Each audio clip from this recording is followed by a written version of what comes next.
Chick-fil-A's values are not Chicago values. They're not respectful of our residents, our neighbors, and our family members. But later appearing to backpedal. In a statement, the mayor's office says he did not say that he would block or play any role in the company opening a new restaurant here. If they meet all the usual requirements, then they can open their restaurant. But he does not believe the company's values are reflective of our city. The Chick-fil-A controversy is cooking in other northern cities. Boston Mayor Thomas Menino urged Chick-fil-A in a letter to back out of plans to locate in Boston. City Councilman Jim Kenney in Philadelphia, take a hike and take your intolerance with you. Something stinks here, says Daniel Mitchell of the libertarian-leaning Cato Institute. And it's not just the Chick-fil-A president's intolerant attitude toward gay marriage. That's fine. Disagree with him. Argue with him. Tell him he's wrong. But do not try to penalize and discriminate against a company using the thuggish, coercive power of government. Is this an overreach of government, in your opinion?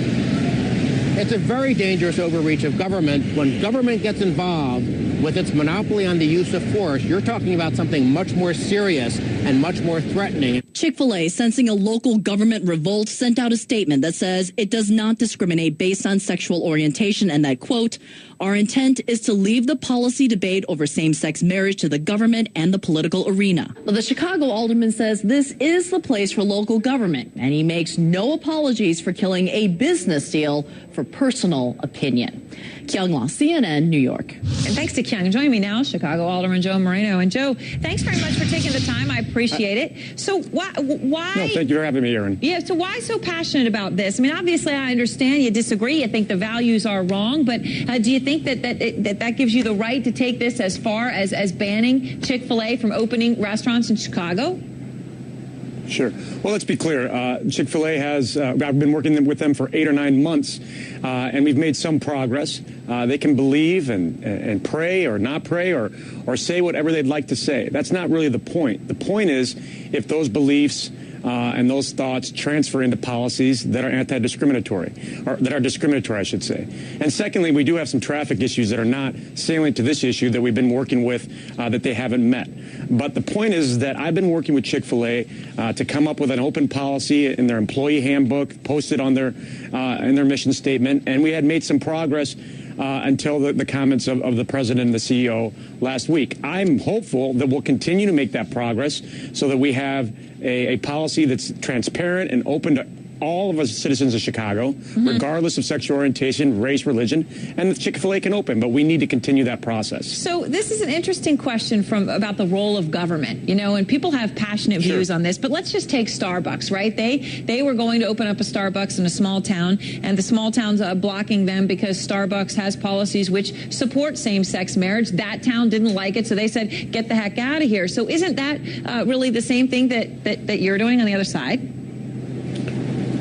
I think there's a difference, and this is what the difference is. Same-sex marriage is legal in many states, and civil unions are illegal in Illinois and will become legal.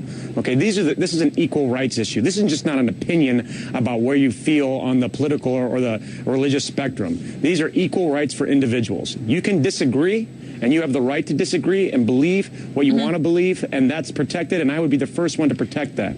But how do you define what's a civil rights issue and what's someone taking a stand on something where you disagree, and it's against your values but not against maybe somebody else's values? Sure.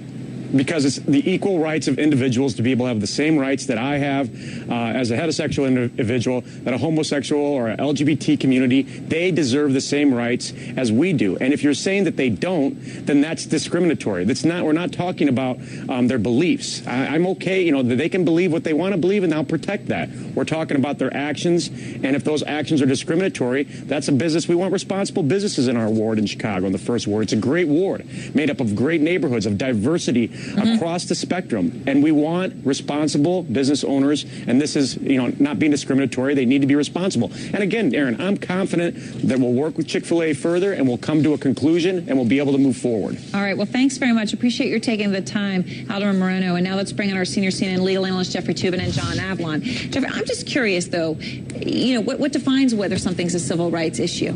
Well, I mean, I think the alderman was talking around the issue. This is very simple. What set off this controversy was the president saying he's against same-sex marriage. Right. That's a position held by many people in this country, including the president of the United States until about 6 weeks ago. Right. That is not a basis for prohibiting a store from opening. And if, in fact, they do prohibit the store from opening, they are opening themselves up to a serious lawsuit, and they could lose a great deal of money. If they want to criticize Chick-fil-A, that's fine. But they cannot ban them because of a political view. Right. And there are, John Avlon, many companies in this country which are working around this issue still. I mean, there are some who went out and said, Goldman Sachs, for a very long time, for example, has been very pro same-sex marriage and benefits. But there are many companies, big ones, that still don't have all those policies in place. They're not getting banned. That's right. And that's what, I mean, this is an appropriate area for persuasion, education, but not legislation. And here's where it becomes a really slippery slope. You made the point that if this was a business, if there was a town that was trying to ban a business because it was too gay-friendly or had a gay CEO, that alderman would be incredibly upset. But that's the principle at stake. And we're judged by our principles about whether or not the issue has integrity, no matter what side it's on. But even what if you had a town that said, we don't want any Democrats opening stores here, or any Catholics, or any black people. I mean, this is not the place of government, and they are in legal jeopardy if they do this. And that's why Rahm Emanuel's press spokeswoman walked this back because you know the lawyers got involved and they said, hey, you just can't do this. Yeah. Well, what seems to me true, and it's a set of values that a lot of people might say, oh, that's an open-minded way of looking at things from your point of view. Maybe on another issue, once you open the gate absolutely. to an intolerant government, right, then you open the gate. Mayor Menino did this a lot smarter. He said, we don't share your values. We hope you don't settle here. That's him expressing his opinion. He's not using the power of government to ban them. That's a whole separate, that would be a separate situation, and it's much better to use. Mayor Bloomberg would just say, hey, you serve bad food, it's making people fat, get the heck out of my town. I happen to like Chick-fil-A. I like Chick-fil-A too, but I don't try to argue that it's good for my arteries. Look how this escalates. It is a real danger, this decisive step trying to ban a company whose policies of the CEO and president you disagree with. Vote with your wallet. Protest the chain if you don't agree. But when you try to block it using legislation in a local government, that is a dangerous precedent. I'm curious, Jeffrey, that what defines civil rights if they were to go ahead with this? How do you define what's a civil rights issue and what isn't? Well, if they actively discriminated, if they had a policy, if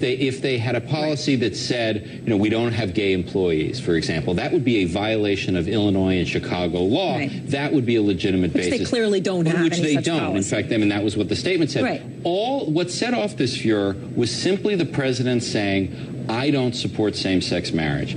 That is an ideological position on a political issue. Some people agree, some people disagree. But if you try to ban a store based on the political views of the president of the company, you're going to be in a lot of trouble. Right, and maybe John, the point is, maybe the point of view is that if you're the CEO of a public company or a very visible company, you should keep controversial points of view to yourself. That is one principle. And the other one is just as old as well, which is I disagree with what you say, but I'll defend to the death your right to say. Although it is interesting, how some CEOs like Lloyd Blankfein at Goldman Sachs, as you mentioned, he's become very out front on the issue of being pro same-sex marriage. Good word choice, very out front. See, it's working my way. Insidiously getting into your brain. But that is his privilege, but he takes a risk. Well, it's hard too if you're going to take it on one side to then criticize someone for taking it on the other. Absolutely. All right. Well, thanks to both of you. Appreciate your taking the time. And next, my time at the Mali refugee camp was a very emotional.